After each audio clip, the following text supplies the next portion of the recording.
So it's what, 5:00 your time? So Yeah. 24, around 19 hours from now, I'll be in the Great Northwest. I don't know if it's great, but yes, you'll be over this way. That's right. That's right. Yesterday he was telling me, to expect it to be cold. It was 40 something in the morning. By the way, I'm looking at my temperature gauge this morning in my car. It said 51. I'm like, yeah, whatever. What's 8 degrees amongst friends? Who cares? But yeah. I put jet setting on my tag here. A lot of traveling recently. So to and from That's Michigan. exciting. Constantly. It's not exciting when you have to listen to the game on Sirius radio when you're driving back. Yeah, no, that's not fun. No, but it was birthday weekend, so the festivities were a little bit longer than normal. I'm a little older than I was, so it was a little late getting on the road, maybe. Just dragging a little bit. But yeah, I'm looking forward to traveling, getting this one out, and then we kind of slow down for a couple of weeks. Get back to cleaning stuff up around here and being normal. Could be fun. Yeah. Could be fun. Could be. But hey, I didn't miss anything from what I heard, right? No? I mean, we got to win. Hey, yes, we did. Defense still sucks, but, a win is a win, right? Yeah. They're hard to come by in the NFL. So let's go ahead and get into this and see if we can find a way to scratch up another one for us.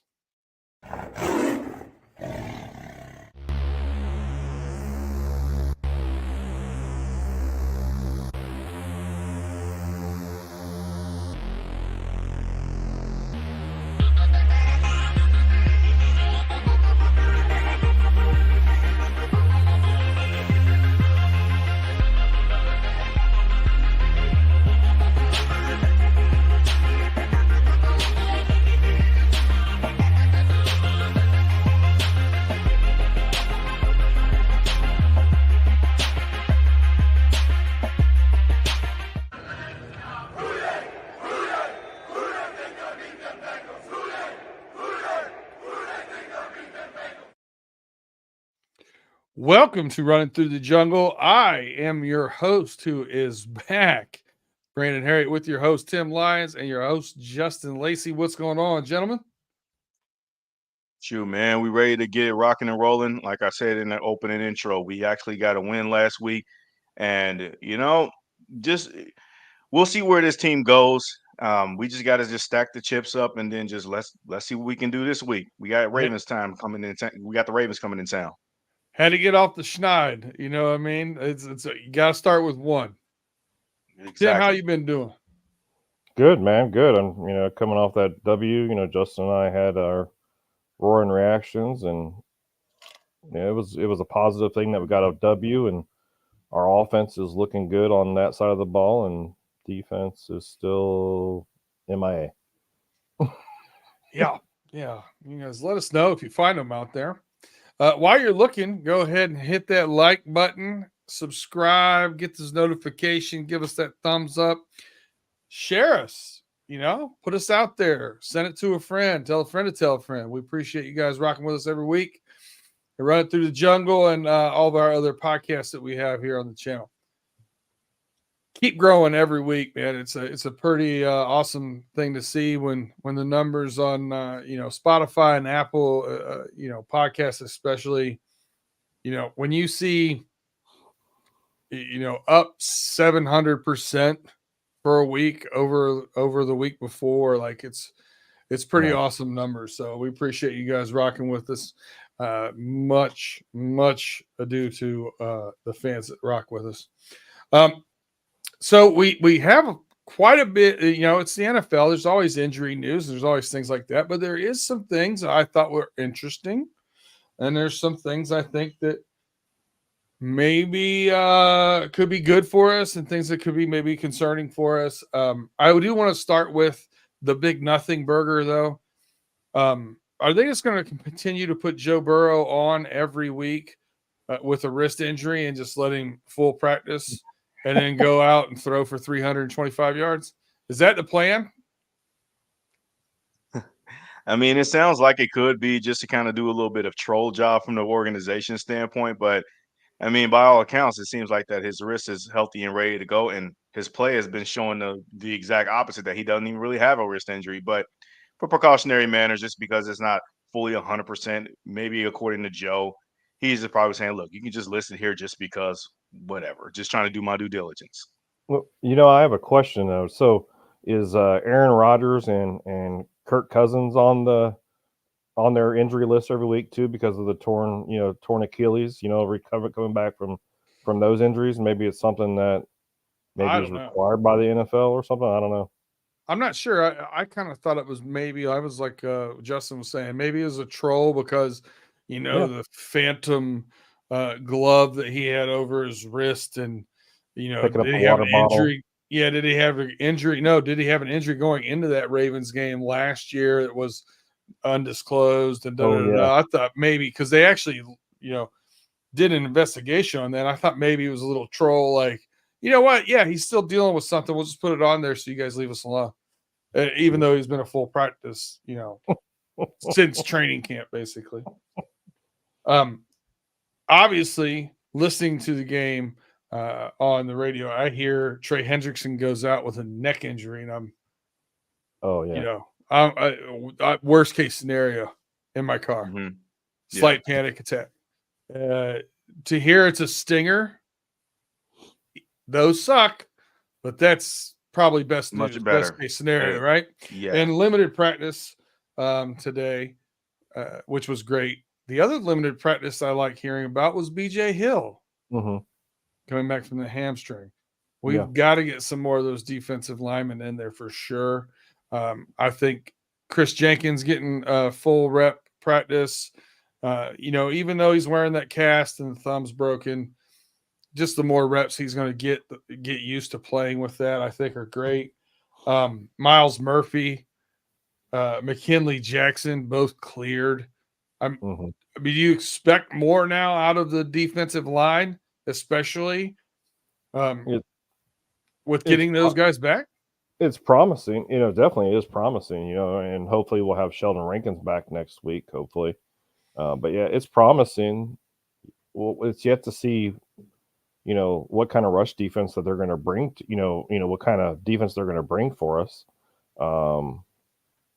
It's nice to have these starters back. It's nice to have, our backups back, even, like for Miles Murphy's sake, to come in there and come in there for Sam Hubbard instead of Osai coming in there, or Carter, or whoever in hell it is.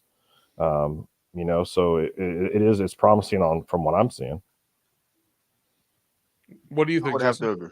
I mean, I agree with the standpoint of you just need bodies, and you need to get your guys back so that way you can evaluate this defensive line more fruitfully instead of being down 6 guys and have to trot out Larry, what's his name, Mr. Guy out there. Yeah. He didn't look good last week, he came off the street, and I knew he wasn't going to offer very much, but he was just another body that you needed out there. 34 off the street. He was literally just a guy. So, the culmination of getting guys healthy back, like Chris Jenkins Jr. is getting more uptick in snaps. This is a perfect matchup opportunity. We're going to talk a lot about opportunities in this episode. But BJ Hill resurfacing, I was pretty much okay with the understanding that, hey, just give me either one or the other as between BJ Hill and Sheldon Rankins coming back this week, because Miles Murphy, it will be an added bonus, but Chris Jenkins Jr., that's your key. That is the guy, to me, that showed enough promise that he needs to be in the starting lineup throughout the rest of the season. No disrespect to anybody else, but he was the guy that really flashed in the pan, just deflecting passes left and right, penetrating, getting in the backfield, tackle for losses. And I think that you're going to see a little bit more evolution in this game right before our very own eyes. And it's only his third start in the NFL. So this is really promising news. So to hear. And listen, it was already kind of a weakness of us for our team going in. It was something we were concerned with going into the season. So it's still, I don't know if it's in a great situation, but if we can just get it away from a dire sieve of a defensive line Correct. than it has been. And like you said, get those bodies running in. I mean, McKinley Jackson's a big body, 325 pounder.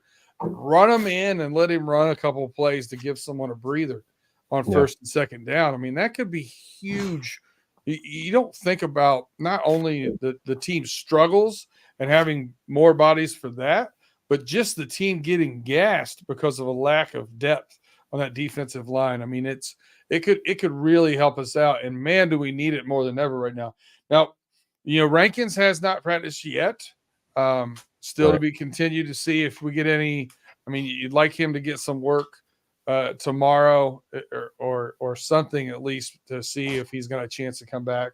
And then Mike Hilton with the knee, who came back from the injury last week.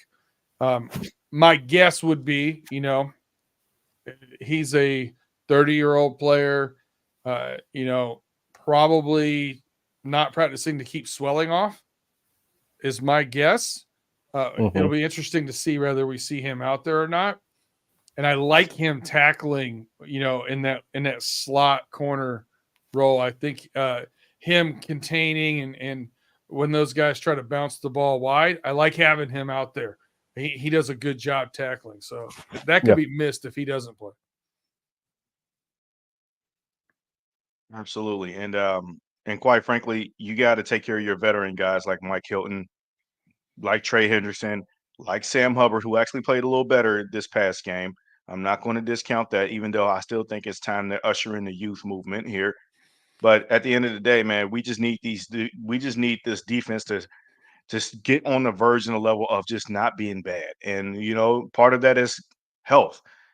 I am not going to give the excuse of injuries, depletion on the D line and elsewhere. And just because I've seen teams go through injury concerns, and like Week 1 against the New England Patriots, they were missing Christian Barmore, their anchor that helps them revolutionize that defensive front, and yet they still got after us, and they still got pressure, and they still end up winning the game.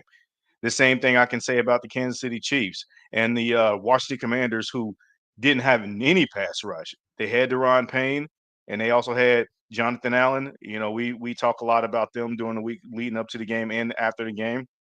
And then the Carolina Panthers. There were times and moments during the Carolina Panthers game where I felt, man, they are trying hard to get pressure. I know they got Jadeveon Clowney and really no one else. They don't have Derek Brown back there, so it just the excuses start to come to a halt when it comes to injuries. But you're getting guys back, and that way you can evaluate this defense a little bit better, and it can be a little bit more crystal clear. But you got to take care of your veterans, let them get their needed rest that they need, and then let's see what some of these young guys that we've developed and that we've ushered draft picks on. Let's see what these guys can do, because it's put up or shut up time now. This is not the preseason evaluation standpoint, and that's not even just for rookies. It's second and third year guys now in this system. You guys got to show up and show what we got to do, because you're the future of this defense, and you got to start playing like it. We got to start seeing these guys really take stranglehold of these opportunities at hand. Yeah, and listen, I'm a firm believer. Like, there's not a lot of them on this team. Michael Hilton is one of them. Mike Hilton, I think, is one of those guys that he could sit all week and go out and play, and I'd still be confident. Trey Hendrickson, he could sit all week, go out, I'd still be confident. Right. So, like, I don't need him to practice to be out there. I really don't think if you move the pieces around, right, and you take Dax Hill and put him in slot, you put Turner out there, and then you rotate in, on that kind of put him in that slot. I'm coverage wise, I'm okay with it. I think Dax Hill is not the tackler right now that Mike Hilton is. That's where I have that concern, especially when, I mean, if you're looking at Lamar Jackson come around that corner, or if you're looking at Father Time running around that corner like he did against the Bills, I mean, that's a big load of a man.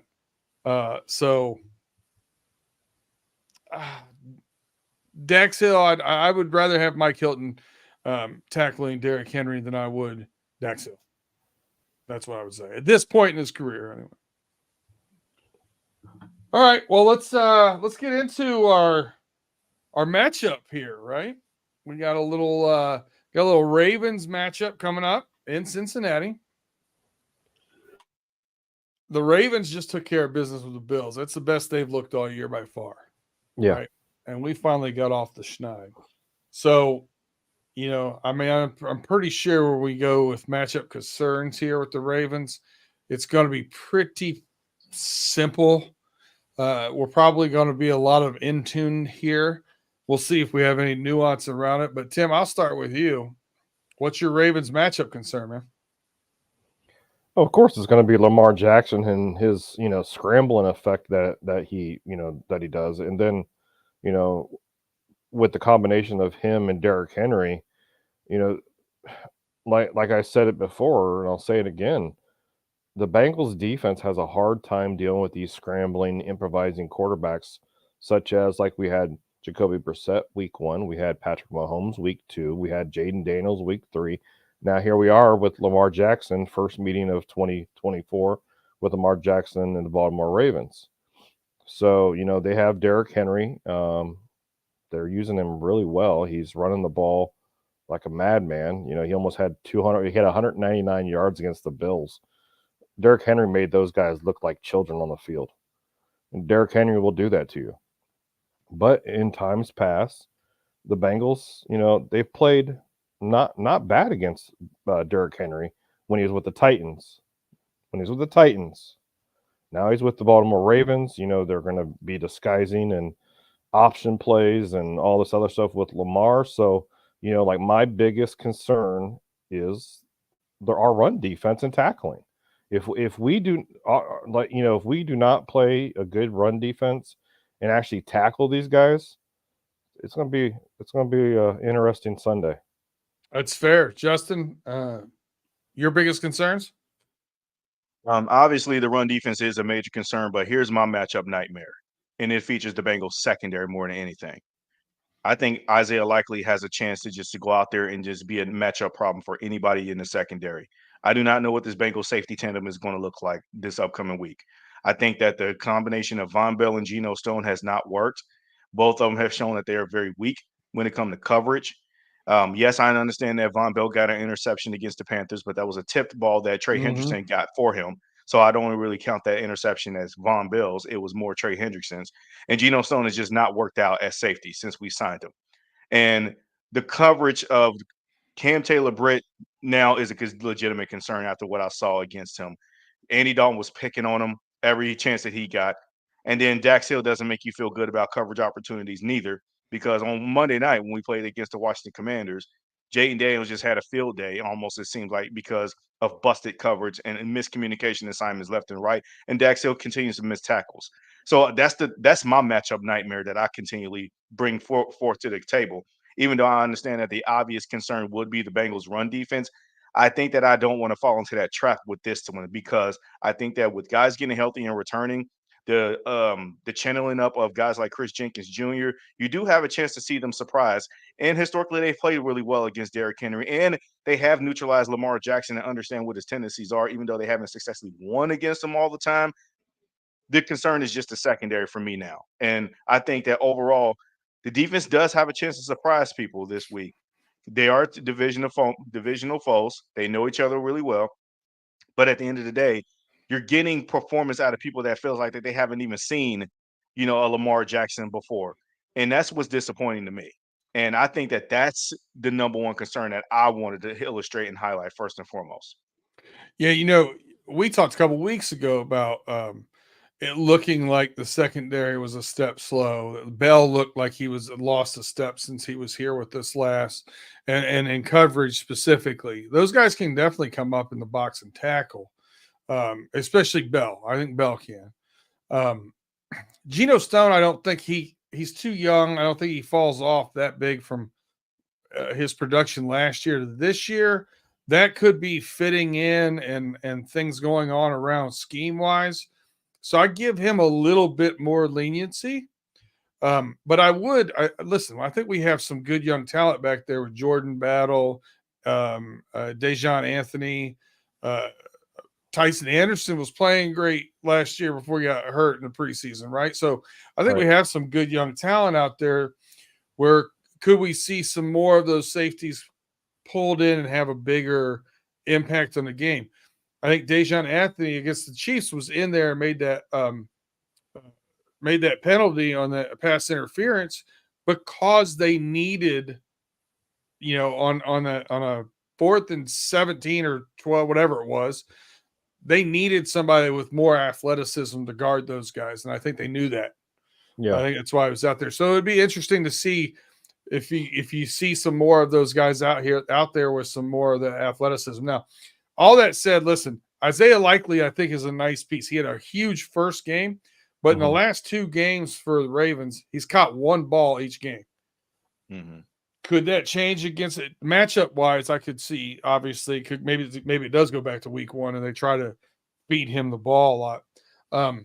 But I mean, they rushed for 271 yards last week, and we're the worst rush defense in the league right now. So again, this is a secondary that allowed Xavier Legette to catch his first NFL touchdown last week, and this guy had problems separating coming out of college and really didn't get much target share during the first few weeks of the season. And albeit a lot of that is attributed to Bryce Young and his poor play at quarterback, but Andy Dalton seemed to find him pretty good. I also see a guy like Deontay Johnson who hadn't catched a touchdown pass at one point in 2 years during his years with the Steelers, and now he catches big time catches on contested catches and just has like this beeviness of separation.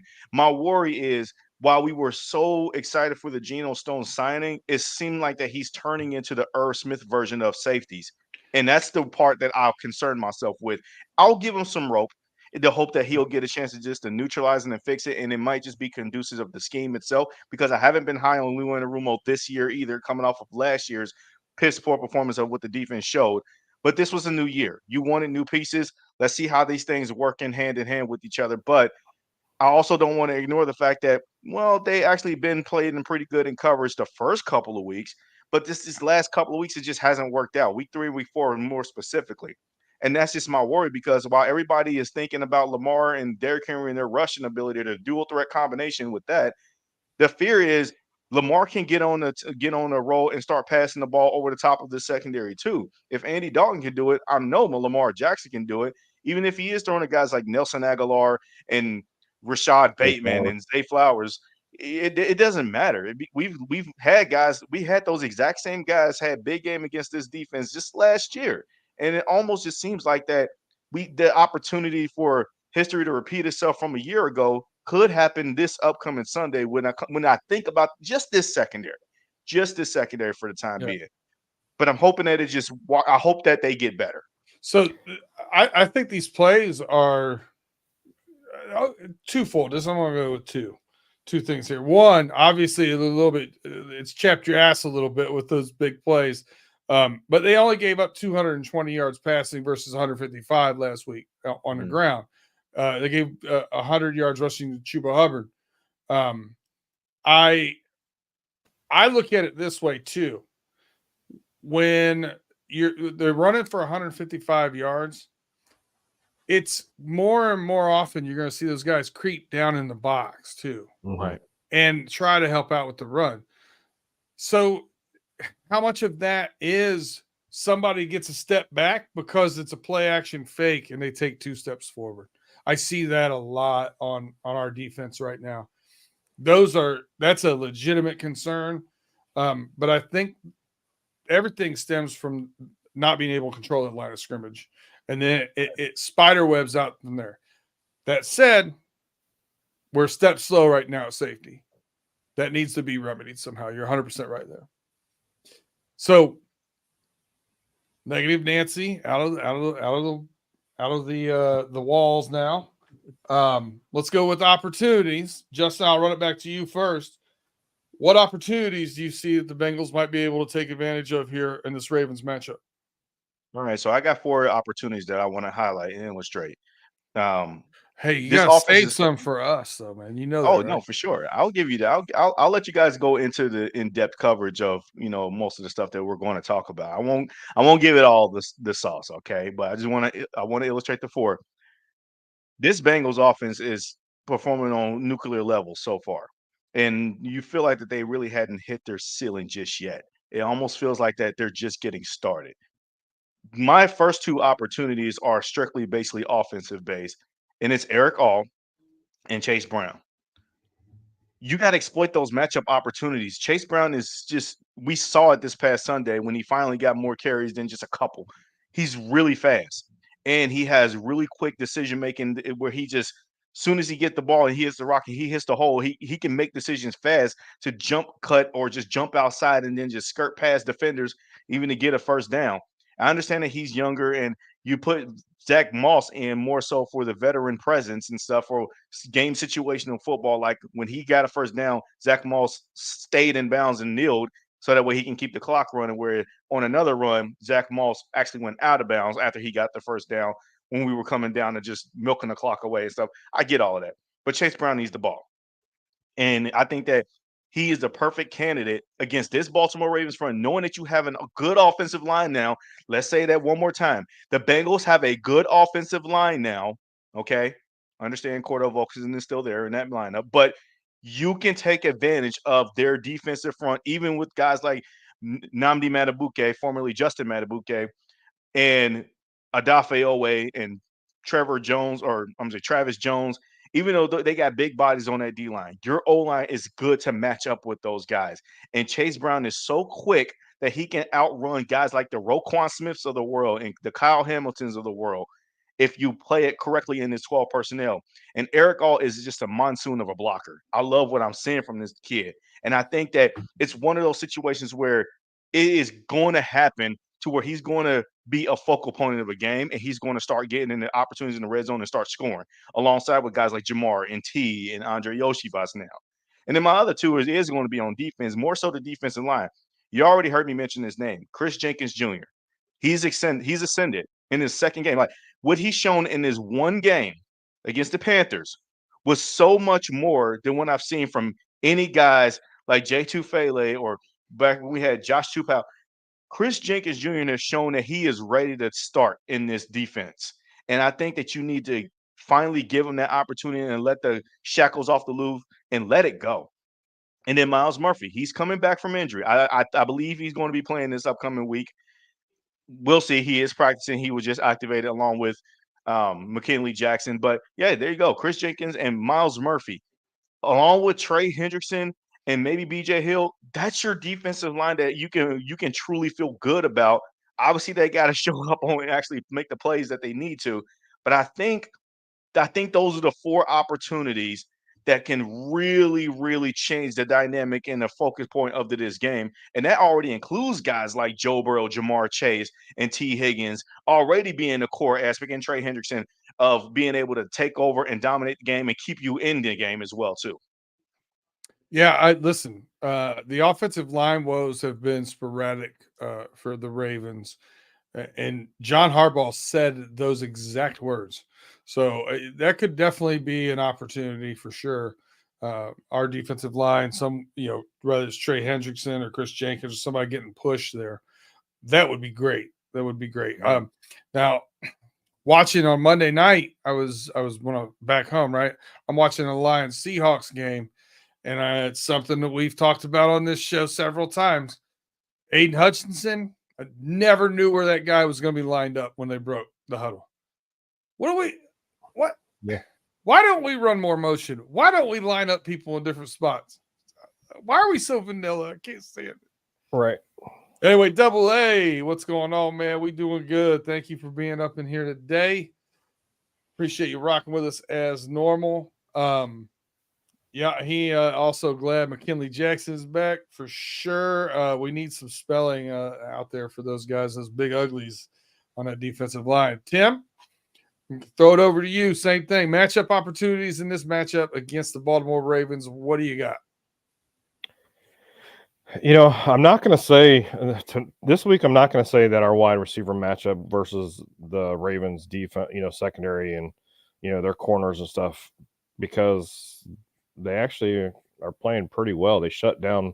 Well, I won't say shut down, but they held Josh Allen limited to 180 yards and no touchdowns. So they did fairly well. But I'm gonna totally agree with Justin 110%.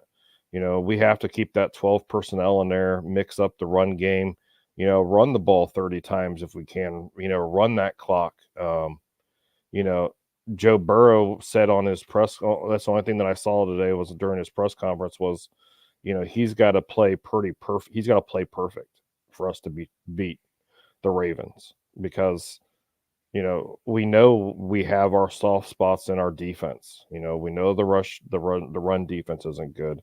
Cam Taylor Brick gave up 80 some yards on Sunday.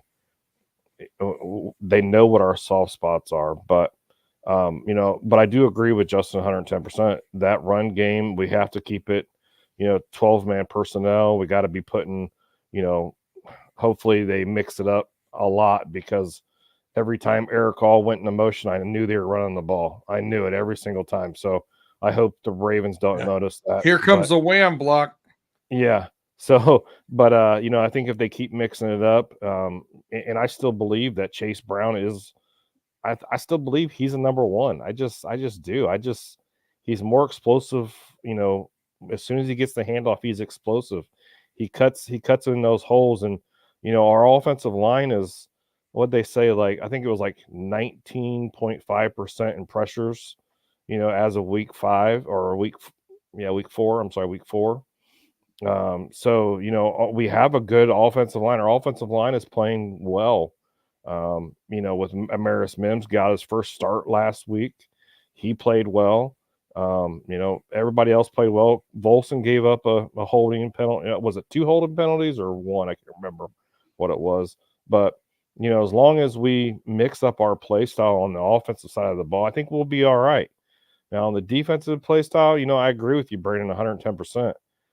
Us, we have to mix up where Trey Hendrickson is, or where Hubbard is, or Miles Murphy. We can't just be sitting there. And I know Trey Hendrickson is comfortable on that left tackle. I know he is, but this is today's football. You got to mix it up. You can't just be vanilla on our defense. So, I think there's going to be maybe some opportunities, for Chris Jenkins, and maybe Miles Murphy will come in there.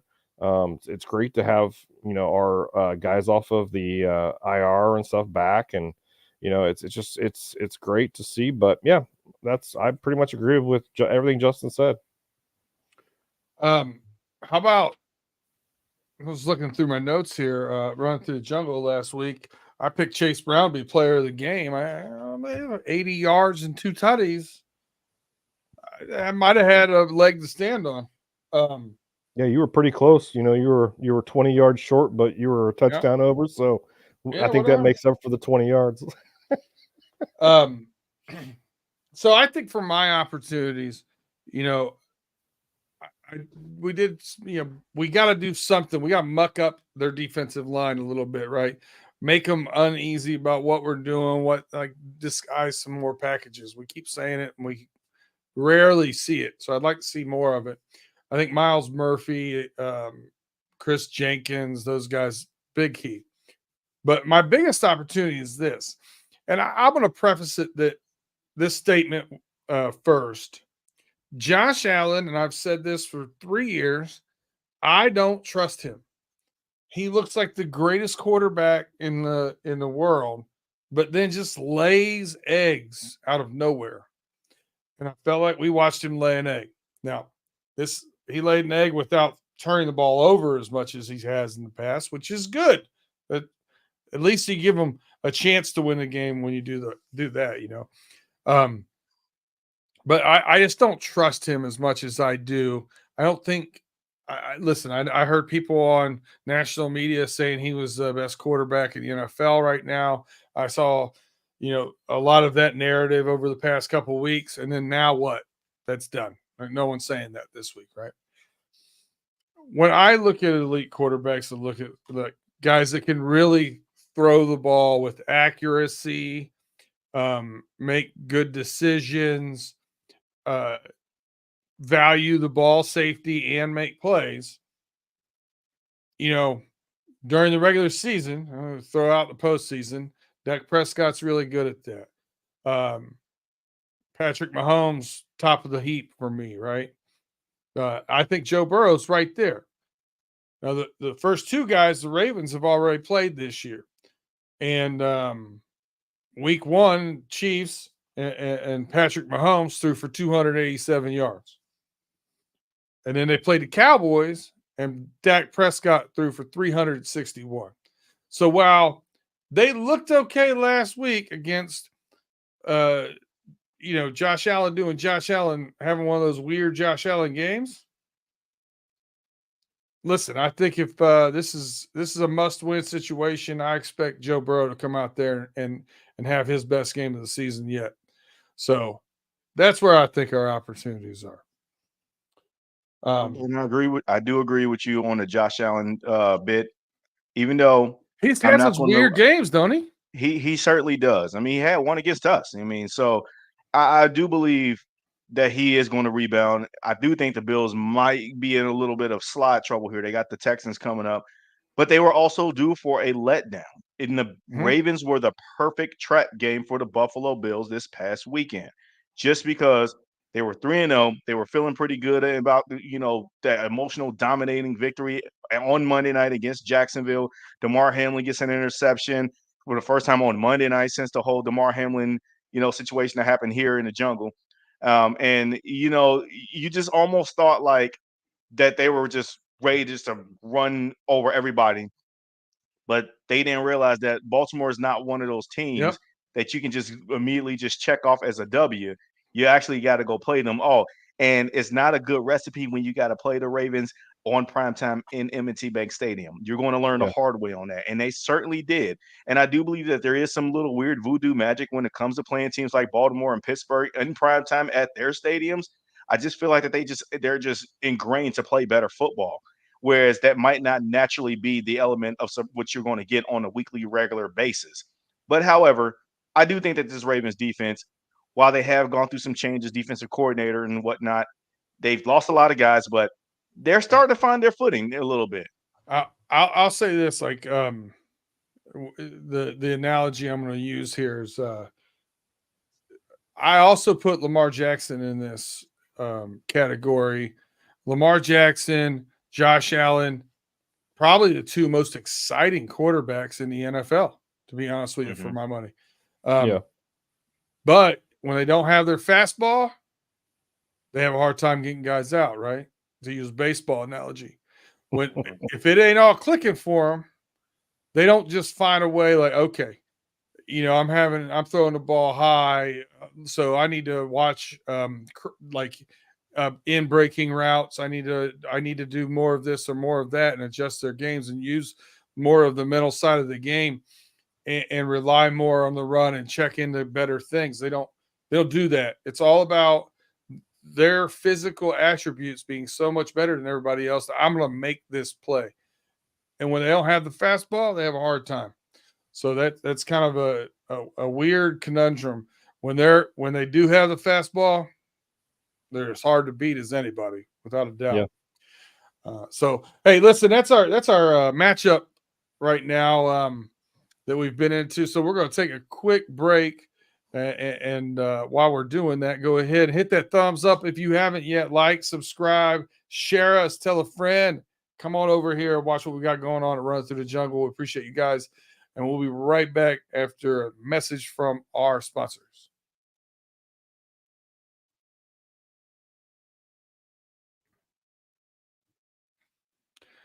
All right, welcome back to Runnin Thru the Jungle. We got the crew here, whole crew this time. Myself, Brandon Herriott, here with Justin, Lacey, and Tim Lyons.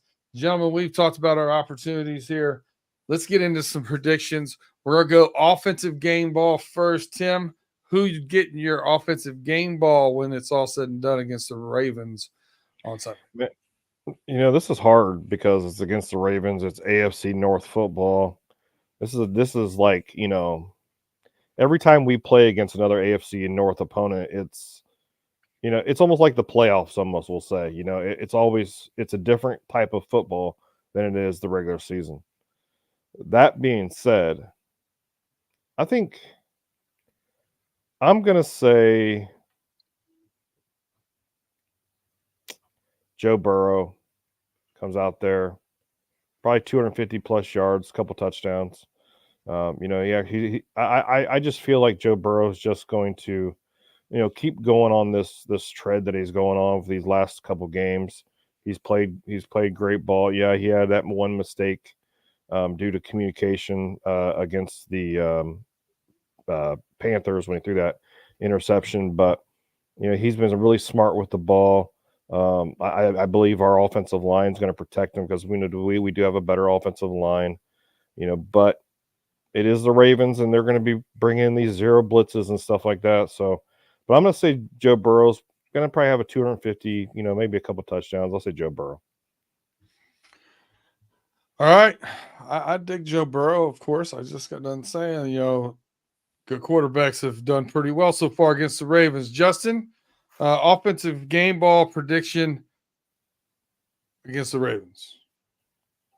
This has the potential to be the official coming out party of Eric Hall. I'm going to champion that this week. I think that he is going to be a guy that's going to block really well. And also I think that he can be a tight end, a receiving tight end for the first time, probably since like the days of Tyler Eifert, maybe, that has over 100 receiving yards and probably a touchdown or something here and there. I don't know. I think that this is going to be one of those games. I think that this is the game where you can officially move in him and tight end one moving forward throughout the duration of the season. And I know we still got Mike Gesicki on there, and he's still an obvious threat as well too. But that's the guy that I'm going to peg as the offensive player of the game for me. When you look at where the snaps are going and everything on blocking downs and like it's all Eric Hall. They're using Mike Gesicki more as Tyler Boyd slot receiver than they are a traditional tight end. So I totally see that. For me, we're gonna rewind the clock. We're gonna go back to Jamar Chase's rookie season against the Baltimore Ravens, where he caught 8 for 201 and a couple tutties. I'm gonna call 150 yards receiving and 2 touchdowns for Jamar Chase. I think he's a difference maker in here. I think we're going to start seeing him be a little more alpha the remainder of the season. I've seen glimpses of, he's done the pouty thing. He's done the distant thing. And he seemed to have that we're all one team mentality, breaking tackles like in that run against the Panthers. I think we're going to see a breakout game for him here and start setting the tone for what's to come in the season. Love it. So let's run it back. Defensive predictions here. Defensive player of the game. Who you got, Justin? I'm going with Chris Jenkins Jr. this time. I think that, again, similar to Eric Hall, this has the opportunity for him to actually be the anchor and the force that we needed on the D-line this whole entire time. He just needed snaps and he just needed the experience under his belt and the playing time. I think it happens this week. Obviously, you got Trey Hendrickson back there, but I think that when I'm evaluating the production, you can't really game plan the Ravens based off of a pass rush perspective, but you got to be able to neutralize what they do well, and that's running the ball. I haven't been excited about the Bengals run defense, obviously, but Chris Jenkins has been exciting to me, and I think he continues elevating and improving. So he's my defensive prediction. All right. Tim, who you got defensive player of the game after the Ravens game is all said and done? Well, with the fact that we're playing Lamar Jackson, my defensive game ball, my prediction, prediction for the defensive game ball, I'm gonna say Jermaine Pratt. I think we're gonna see a lot more, linebacker tackles, on Lamar Jackson, coming out of the pocket and stuff like that, because they're gonna be running options and coming down on Derrick Henry and Justice Hill? Is their backup? Yeah, Justice Hill. That's the scarier guy in my opinion. He's just fast. Yeah. So, I think it's going to be Jermaine Pratt. Maybe, you know what? What the hell? I say Jermaine Pratt has 10 tackles and a fumble, a forced fumble. All right. I'm going to go. Listen, I'm going to speak it into existence. I'm going to get that bad juju, Justin, that you put out there earlier. I'm going to call it a revenge game. Geno Stone gets a pick. I'm taking Geno Stone. I sure as hell hope so. Yeah. I hope so. I'm going to speak it into existence. I'm going to put it out there. Put it out. I like it. Justin's All right, like, so- he better, damn it. He better. Yeah. Seriously, man. Seriously. Like, you Listen. don't know how many people during the offseason have championed us signing this guy before we even signed him. And everybody in their mama was saying, oh my gosh, that would be a great addition to Lou Anarumo secondary. And he just melted. It definitely I know has it happens. On paper, it looked like one going into it. It looked like it was going to be a great addition. And look, he's not Nick Scott, but he's playing just as bad as Nick Scott to start off his Bengal career so far. And that's not good to me. And that's where I hope I'm wrong about his evaluation. But man, I'm not the only one that sees the decline right now. It's everybody sees it. Yeah, but I'm going to argue with you on this point. There's also 10 other guys on the field too, besides Trey Hendrickson and Geno Stone. So, the rest of the defense isn't playing well. I still believe that this is a Lou scheming issue. I still believe this. I don't care. I think Geno gets a pick on a seam route. Yeah, and of course, CTB kind of, playing bad last week. That was on him. That wasn't on Lou. But it's about the Jimmies and the Joes and X's and O's. So I guess we'll see. All right. So score predictions. Tim. I'm glad I had my mic muted when I said what I was saying. Are you going to be a bearer of bad news here? Unfortunately, I am. The way that our defense has been playing, I just don't have faith in them. I really don't. Until we see, improvement from our defense, it's going to be hard for me to pick these games against, a big opponents. It's going to be real hard. So I'm going to say, who you got? I'm going to pick the Baltimore Ravens 27-24. All right. Justin, do you agree? If you would have, I think look, it's the wrong opponent, but I think we might be catching them at the right time because I think that the Bengals are the right opponent to pull off the massive win against this version of the Ravens team. Buffalo didn't see the Ravens coming like the way they did. The Dallas Cowboys were also fighting struggles as well and dealing with a hungry 0-2 Ravens team before they walked into Dallas and beat them. This Bengals team, they need a win at home. They haven't won a game at home yet. They had 2 opportunities against New England and Washington, and they've mucked up both of them. You can't do that for a third consecutive time at home. Again, I understand that the Ravens are the Ravens right now. I understand that Lamar Jackson is a 2-time league MVP, just a reigning MVP last year, and they're clicking on all cylinders. But I'm not going to fall fool of this because this still is a divisional game. And yes, Derrick Henry won AFC Player of the Week with 199 rushing yards. It's hopeful. It's a hope strategy kind of thing, and I know hope is not a strategy, is what we like to say on this show. But call me crazy. I think the Bengals win this game.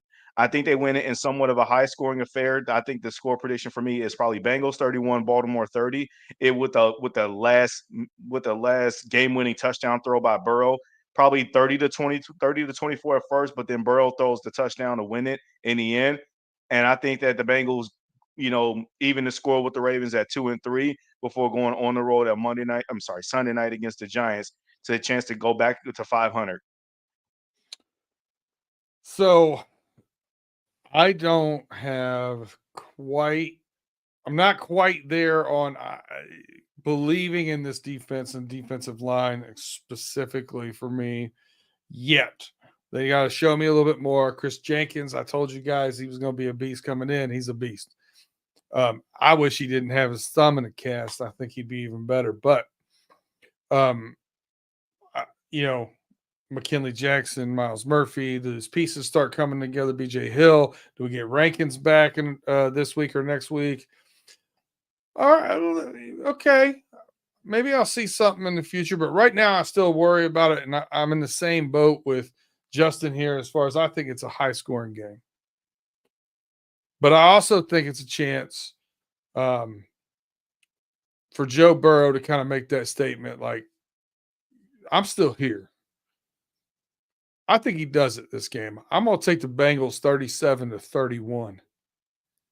I think Joe Burrow has a big game. I think Jamar Chase has a big game. Maybe it's a little bit of wishful thinking, but that's where I'm at with it. Hey, I hope, I don't mean to be the Debbie Downer or whatever of this podcast tonight, but I just, I hope you guys are right. Of course, I want to see our Bengals win. It's just I just have this doubt with this Bengals defense. If they show some promising stuff, and I'll eat crow. I'll stick my foot in my mouth. I don't care. But just as of right now, but I hope you guys are right. I wouldn't be surprised if they lose this game either. And I also, I'm looking at the schedule here, right, for the next 4 or 5 games. I'm also not one of these guys. If we slide to 1-4, man, it's bad, right? It's not good. But at the end of the day, I'm looking here at the Giants. I'm looking at the Browns. I'm looking at the Eagles. I'm looking at the Las Vegas Raiders. So even if we're 1-4 going into that stretch, I mean, I still think we're 5-4 by the time we come out of it, right? So, and I think we're a coin flip against Baltimore. I think we beat the Chargers. So there's some games in here that we need this one. Don't get me wrong, we need it, but I'm not burning the jerseys if we don't pull it off. Right. It's a tough game, and we need to get some more of these defensive guys some more reps and some more. Like McKinley Jackson needs more reps. Sheldon Rankins needs to be healthy. BJ Hill needs to be healthy. So there's a lot going on. Yeah. So this game for me just is the will in the showing the value of Joe Burrow. Yeah. Just like in the 2022 AFC Championship game, where in all actuality, the Chiefs never should have won that game. The Bengals were the better team. But the value of Patrick Mahomes ascended that Chiefs team and helped will that Chiefs team to that victory, I believe, that day. And yeah, they have a number of lucky calls and stuff that went their way. We already know how that played out. But the same thing is probably going to need to happen in this time around. And I do believe that it can happen. The Bengals are at home. They typically do play and match up okay against Baltimore. Joe Burrow, for all the talk about Lamar's record being 8-1 against the Bengals, he's only seen some pretty bad Bengals team number one. And technically, he conveniently avoided playing the Bengals at their best strength with Joe Burrow. So, yeah, he technically hasn't lost a game in Cincinnati before going against the Bengals in general. But at the end of the day, Joe Burrow also plays pretty decent against the Ravens as well, too. And when he's healthy, he is tough to stop. I think that that's the thing that people are missing when it comes to these two teams matching up. And nobody's saying we trust in this defense. We do not. But I think that the value of Joe Burrow and his level of high level play right now is speaking. It should be speaking a little bit more eloquently to be able to echo throughout the locker room and like, dog, we see this dude, what he's doing. The defense got to shape up and help him. And I think that in a weird way, I think that they do. I kind of think that they do. But again, until I see it, then I don't feel confident in saying it either. But I feel like it can be the case. Yeah, and that's exactly the reason why I am picking the Ravens to win by 3. I still believe that we're going to split some of these AFC North games. Maybe I'm not picking the right one. Maybe I should have said the Bengals win this one, but then we lose the one in Baltimore. Maybe I'm mixing them up. But the biggest thing is I'm living in right now is that our Bengals defense can't stop nothing. And with Lamar Jackson and Derrick Henry, I'm being reality here. But yeah, but and I that's am. the reason why I think if we do, it's a shootout, right? Yeah, and we normally have pretty good games against Lamar Jackson and the Baltimore Ravens. I know all these Ravens fans are like, "Oh, Lamar Jackson's 8-2 or 8-1, whatever the hell it is against Joe Burrow and the Bengals." Okay, I don't give a shit. I don't care. Those records, they don't mean nothing now. So, but like I said, is my fear is just this defense. Maybe I stick my foot in my mouth this week. That defense comes out there and keeps Derrick Henry at bay. Keeps Lamar Jackson throwing only 20 passes for only 120 yards, maybe a touchdown, and maybe only running for 40 or 50 yards, and we get the W. I hope we do. But I don't know if you I don't know if you can hear that, by the way. I don't know if you can hear that in the back, but you've upset the dogs by taking the Ravens in this. They're barking right now, so I'm going to have to go ahead. We're going to need to wrap things up here. Everybody got any parting shots before we take off? Just to get a damn win. another Hey. one. Okay. Hey, now. It was exciting to celebrate the dub, against the Carolina Panthers, but at the end Yeah. of the day, you were supposed to beat that team. Okay. Regardless of all the issues that you faced, you were still the better team. There was a reason why it was a 4.5 point spread, and it should have been a lot more of a larger margin of victory than we did. But this is the true test for the Bengals right here. Yeah. The AFC North football. You got another contending counterpart in Baltimore that also is vying and jockeying position of win a championship as well too. And you got to be able to go toe to toe with them. You're already down in the scoreboard as far as like 3 losses to their 2. You have a chance to knock them out and get an early head start on that. With this being the first of any two AFC North teams meeting up this time for this season. Mm-hmm. You heard it. He wants us to go out there and eat that dub. Got to eat Yeah. that dub. Man, that guy's crazy. Anyway, we appreciate all you guys rocking with us every week here at Runnin Thru the Jungle. Please like, subscribe, share, tell a friend, tell a friend. I know I keep saying over and over again, but you have to understand that is legitimately the only way we grow this is with your help. So we appreciate you guys tuning in. Special shout out to our boy Austin Zart. He rocks with us every week. So definitely check us out. We're going to have some roaring reactions.